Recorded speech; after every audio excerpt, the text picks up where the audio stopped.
Should the upland's disdain mirror that level of undisguised repugnance, it would obliterate the final remnants of Glinda's naive hope that her peculiar love could somehow be accepted into the highest echelons of Gillikinese society, no matter how valiantly the blonde fought on her behalf.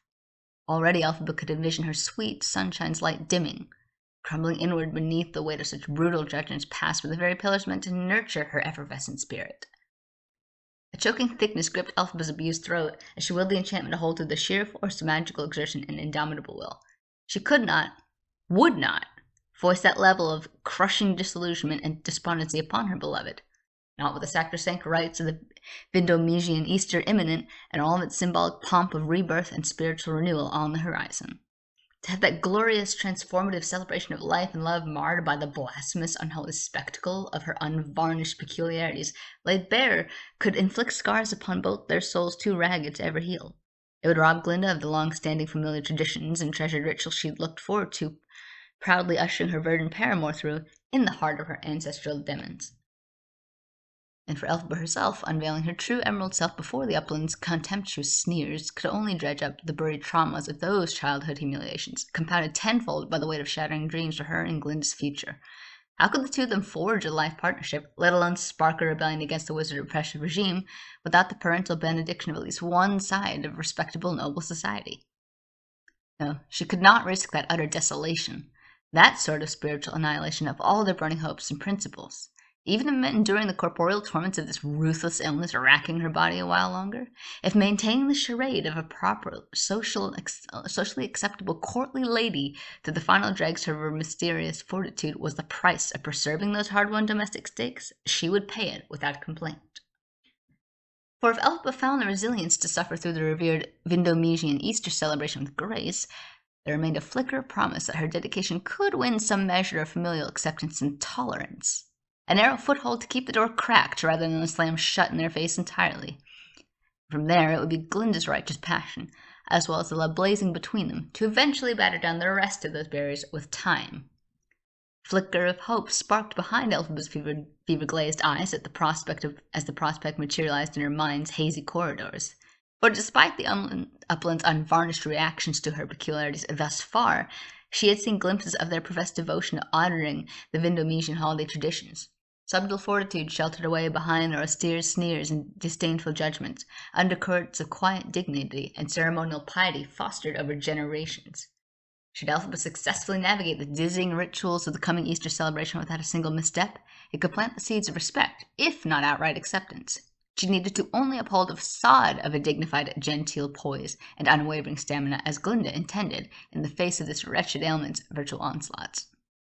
Surely even the most dispassionate patriarch's heart could find some measure of begrudging admiration for such resilience in the trying name of sacred observances revered by all Gillikinese aristocrats. And if fate granted her a flicker of long overdue paternal favor, perhaps it could even salvage the crumbling bridges burnt within her own family. Elphaba felt her heart seize at the notion of finally drawing her estranged younger sister Nessarose into this metamorphic awakening. Nessa, with her quietly fierce spirit and moral convictions eclipsed by their father's oppressive fundamentalism, could draw such inspiration from these efforts. If Elphaba succeeded in Vindomas, she could show them all that the peculiarities they had long deemed wretched afflictions were irrelevant to the true breadth of divine grace contained within. With those pious stakes reverberating to her very marrow, there could be no complacency or surrender now. Elphaba steeled her resolve, smothering in a raging inferno of coughing fits and spiking fevers with sheer determination. No matter how viciously this viral scourge flayed her corporeal form, she would endure its agonies as stalwartly as any cloistered ascetic deep in arduous spiritual practice. She would accomplish what her feverish mind could scarcely process, upholding the illusion of a perfect socially acceptable vigor before the uplands with every ounce of formidable mystical talent and monastic discipline in her possession, all in service of that sacred pursuit of acceptance, the preservation of her love with Glinda, and the promise of a long overdue change for the world that it represented. And just on the other side of this holiest Vindomesian Easter revelries, sublime rebirth and reinvention beckoned with open embrace. Elphaba needed only reinforce her clothing glamour one final grueling time, then the chances to reforge her family-shattered bonds, secure her lover's happiness, and turn her revolutionary's ear upon the wizard's tarnished citadels would blossom into reality like radiant blossoms breaking through snow-caked ground. Just on the other side of these Vietnamese Easter celebrations, sublime rebirth and reinvention beckoned with an open embrace. Elphaba clung to that promise, her emerald eyes shining with determination. Glinda's delicate hands found Elphaba's, the fingers intertwining in a tender vow of solidarity. A fragmented melody, an area of their love enduring and shared dreams, danced through their minds in perfect harmonic union. When all is shattered, I'll always be your shelter, my infinite compassion, no bounds to be measured. Drawing strength from her soulmate's radiant presence, Elphaba focused every ounce of her mystical energies on reinforcing the enchantment's defenses. She conjured visions of the glamour hardening into an impenetrable crystal caparse, an inviolable veil shielding her true emerald form from judging eyes. The effort drew a tremulous cough that shook Elphaba's slight frame, each ragged exhalation lancing through her chest like a white-hot blade. Her body's depleted state was a stark reminder of the debilitating illness still ravaging her from within, sapping her dwindling stamina. Memories resurfaced of her dearest friend Nora, born Dora Nicodik of the elite Gillicanese aristocracy, fretting over Elphaba's well-being in those final fevered days before they departed from Shears University.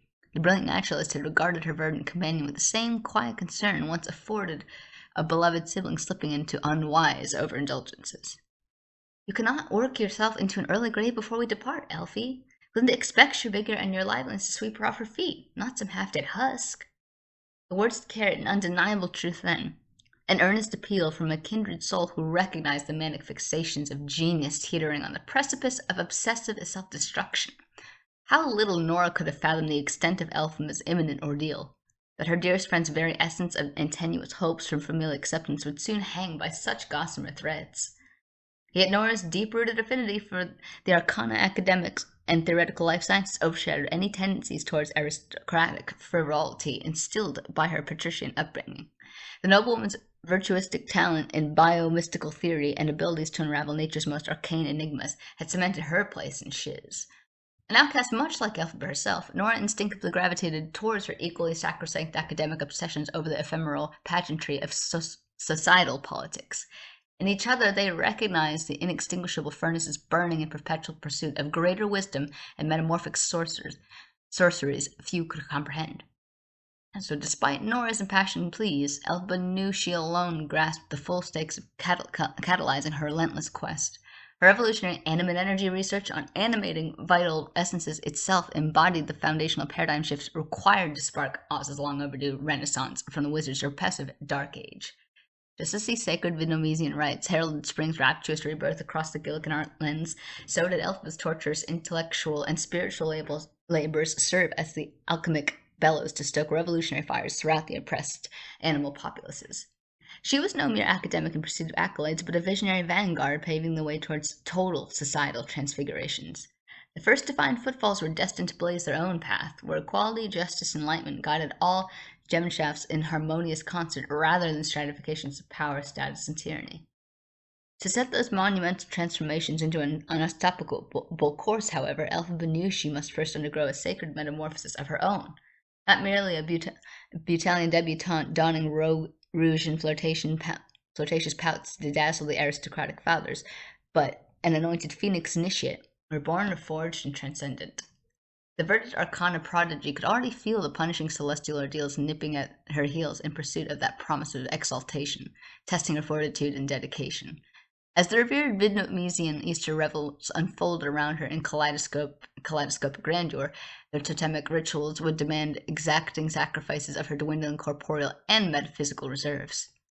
Fever raked across Elphaba's trembling form in virulent waves, each icy chill piercing her to the marrow, while the enchantment's aura suffocated her essence, constricting like an oppressive chrysalis.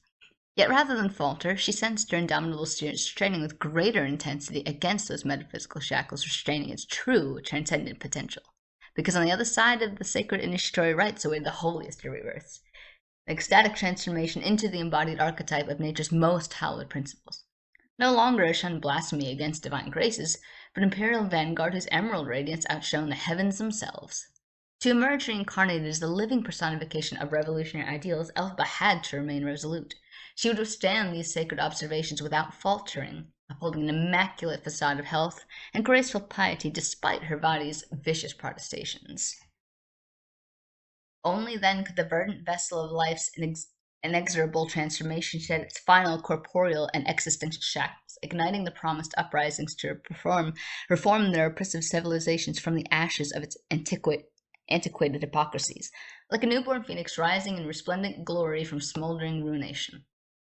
It would be a grueling path filled with suffering and agonies pushed to their utmost limits, yet Elphaba knew this torturous vigil stood as the only pathway to radical rebirth. She would endure these harrowing trials to their cataclysmic conclusions, for her transcendent love with Glinda, and for their shared utopian dream and the hope of one day welcoming her estranged sister Nessarose into their world with open arms. Clasping her beloved's hands fiercely, Elphaba drew the fortifying melodies into her thundering heart. When a reforged radiance finally pierced the festive veil, the age of emerald reinvention would spread its rapturous winds of change across all of Oz like a cleansing wildfire.